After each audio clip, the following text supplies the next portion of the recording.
Mais um capítulo do nosso Correspondente de Sofá, porque a gente está aqui para produzir crítica e produzir pensamento e não para ser, massa de manobra. Então, deixa eu fazer uma perguntinha para vocês que vai parecer completamente maluca, mas a resposta talvez não seja tão fácil. Se você pudesse, com um estalar de dedos, desfazer efetivamente todos os efeitos que a guerra teve e que a gente pudesse voltar ao início desse processo, você faria? Se você, com um estalar de dedos, pudesse reviver todas as pessoas que morreram, recuperar todas as instalações físicas que fossem danificadas, desfazer todos os avanços e recuos militares e os seus processos de fronteira, você efetivamente teria interesse em fazer tudo isso? Retornar ao ponto de início do processo da guerra resolve efetivamente o nosso problema? Para pensar. Eu acho que 99% de vocês vão dizer que sim, que essa seria talvez a melhor saída, Fernando. Se nós pudéssemos retornar àquele ponto e todos os nossos problemas estariam em grande medida resolvidos. Mas talvez eu possa te fazer pensar um pouquinho diferente. Claro que seria maravilhoso se a gente pudesse evitar a quantidade de mortes de pessoas, inocentes ou não, que estão participando desse conflito. Por que eu digo inocentes ou não? Porque nós temos um costume de ver civis como inocentes, mas soldados não. E o que nós vemos na história é que a imensa maior parte dos soldados que estão ali também são inocentes, né?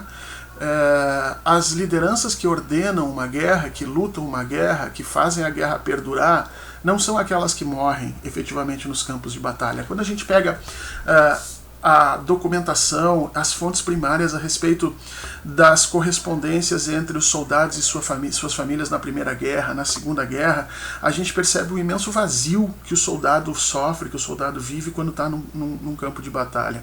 E, portanto, esse nosso julgamento de que civis são inocentes, soldados não, ele também precisa ser um pouco justificado. Daí eu retorno ao meu ponto. Seria maravilhoso se a gente pudesse efetivamente desfazer todas essas mortes, mas isso em momento algum resolveria o nosso problema. E aqui eu quero que a gente tome um cuidado.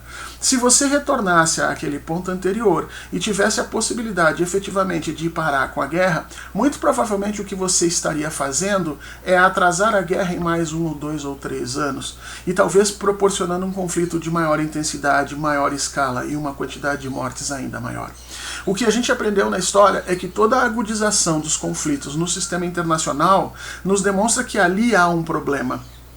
Ali há um problema subjacente que é preciso conhecer, é preciso compreender e é preciso eliminar. A guerra não é um fim em si mesmo. A guerra é um sintoma de alguma coisa que está por baixo. Portanto, simplesmente desfazer o sintoma ou fingir que ele não existe não vai resolver o problema. Da mesma forma como se você der um paracetamol para alguém que está com câncer, não vai resolver o problema dele. O que você vai fazer apenas é, em grande medida, se não entrar com a medicação correta, perder a chance de resolver aquilo de uma forma mais cedo e menos danosa, especialmente àqueles que estão envolvidos. Cada conflito, portanto, tem que ser entendido dentro da sua própria especificidade. E essas crises que nós estamos vivendo no sistema internacional precisam ser vistas como possibilidades, como janelas de oportunidade para que a gente compreenda os conflitos que estão subjacentes a esse tecido institucional que a gente larga por cima do mundo. Porque as palavras democracia, respeito às fronteiras, direitos humanos são como grandes cobertores que você joga em cima de determinadas regiões para fazer parecer que do olhar incauto de cima desses países nada está acontecendo, está tudo sendo levado na normalidade. Mas o fato e a verdade é que se você for um pouco mais a fundo, você vai perceber que por baixo desses cobertores há uma série de conflitos e situações muito pouco resolvidas e muito pouco atentadas por esses grandes senhores que determinam quais são os lugares do mundo em que tem guerra e quais os que não são. Quando esses conflitos se agudizam, portanto, eles abrem uma janela para que nós todos possamos olhar para eles com um pouco de cuidado. É efetivamente o que está acontecendo agora. Até 10 dias atrás você não sabia onde é que ficava Donbás e muito provavelmente não seria capaz de apontar a Ucrânia no mapa. Hoje você disserta com alguma facilidade sobre as principais cidades da Ucrânia e talvez conheça alguns líderes políticos lá dentro. Essa repentina quantidade de informações a respeito nos oferece oferece uma possibilidade maior de compreender as questões lá. Possibilidade essa que você pode jogar fora se efetivamente simplesmente olhar essa questão com o seu fígado e tomar um lado do conflito. Mas para todo mundo que trabalha profissionalmente isso, sejam historiadores, diplomatas, internacionalistas, sociólogos, antropólogos, essa é uma oportunidade muito valiosa para compreender o que efetivamente aqueles agentes que estão ali estão sentindo. Simplesmente remover os efeitos do conflito não garante que nós tenhamos condição de remover junto o grande problema que está por trás do conflito. Muito pelo contrário, a história nos mostra que toda vez que nós fizemos pouco caso de um conflito internacional, o que se seguiu adiante foi ainda mais destrutivo, mais perigoso, mais complexo e mais custoso para a humanidade, tanto em termos econômicos quanto em termos de vida. Né?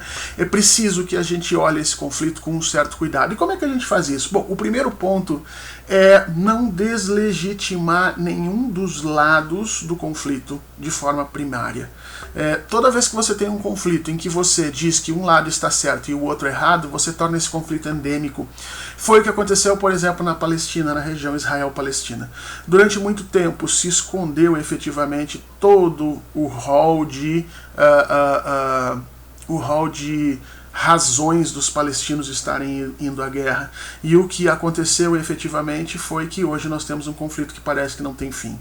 A mesma coisa aconteceu na Alemanha nazista, quando se escondeu efetivamente todo o discurso antissemita que o Hitler tinha com relação aos judeus, com relação às populações inferiores, que assim ele julgava. Se imaginou que a única coisa que Hitler, que precisava se conter no Hitler era a sua sanha, era a sua vontade de tomar territórios e de fazer guerra. Isso nos levou à Segunda Guerra Mundial e foi um erro crasso. Erro que eu estou vendo ser cometido em todas as partes nesse conflito. Quando você apaga o discurso de um lado ou de outro, você em grande medida está contribuindo para que a gente coloque esse cobertor de ilusões por sobre esse tecido social que está em ebulição, fazendo parecer que apenas aqueles indivíduos que estão capitaneando as manifestações de ruptura tanto de um lado quanto do outro são os culpados. Fica parecendo que é Putin e sua loucura e sua sanha imperialista, ou Zelensky e a sua falta de responsabilidade governativa que são os responsáveis pelo conflito, e eles não são. Nenhuma dessas duas coisas efetivamente explica aquele conflito. E aí é que está o grande problema. Se você não tiver cuidado na hora de efetivamente compreender que a guerra é uma consequência de algumas coisas que estão acontecendo, na hora de você ministrar o remédio para resolver aquele conflito, você vai gerar mais indignação, mais oposição, mais ruptura, que pode até ser que naquele momento, com certa força, você consiga administrar o remédio, mas que num prazo de 3, 4, 5 meses, 1 ano, 2 anos, esse processo vai irromper novamente e com mais força. O caminho para isso é efetivamente reconhecer que os dois lados têm argumentos válidos e perguntar efetivamente qual a extensão desses argumentos e sua relação com a empiria, com a realidade, com os territórios. E isso só pode ser feito com quem está morando lá. Nem OTAN, nem União Europeia, e muito menos eu e você sentados de algum sofá no meio da América Latina temos condições de dizer quem está certo e quem está errado. É apenas exigindo cessar-fogo e apoiando incondicionalmente as negociações de paz entre os grupos que estão ali em combate, que nós temos alguma chance de levar algum tipo de alívio àquela população, de levar algum tipo de solução um pouco mais duradoura para as questões da guerra. Simplesmente terminar essa guerra e colocar um pano por cima, cessar as hostilidades, como se as hostilidades fossem um fim em si mesmas, não garante que aquelas populações terão algum tipo de paz mais duradoura nos próximos 5, 6 anos. Muito pelo contrário. O que nós vamos fazer é passar um véu em cima de todas as violências que estão ali, de uma forma extremamente egoísta. Quer ver como eu te mostro? Você está profundamente chocado com as mortes que você reconhece e que você vê na internet. Mas essa é uma posição egoísta sua. Você só está dizendo para o mundo, eu não quero ver as mortes. Mas se elas acontecerem em silêncio dentro dos seus territórios, é um problema de vocês. Eu não quero ver transposição de fronteiras, mas se elas ocorrecerem em silêncio no território de vocês, pouco me importa. E os grandes conflitos são movidos por isso, pela cegueira das grandes pessoas, pela incapacidade crítica que as pessoas têm de compreender os seus sistemas históricos e pela arrogância que de algumas vezes aparece dentro das nossas sociedades, na medida em que nós pretendemos querer impor aos outros as nossas formas de pensar, os nossos valores morais e os nossos sentidos. A guerra, ela precisa ser contida sempre, mas ela é, em grande medida, uma consequência. E a gente precisa entender, efetivamente, o que está por trás dela.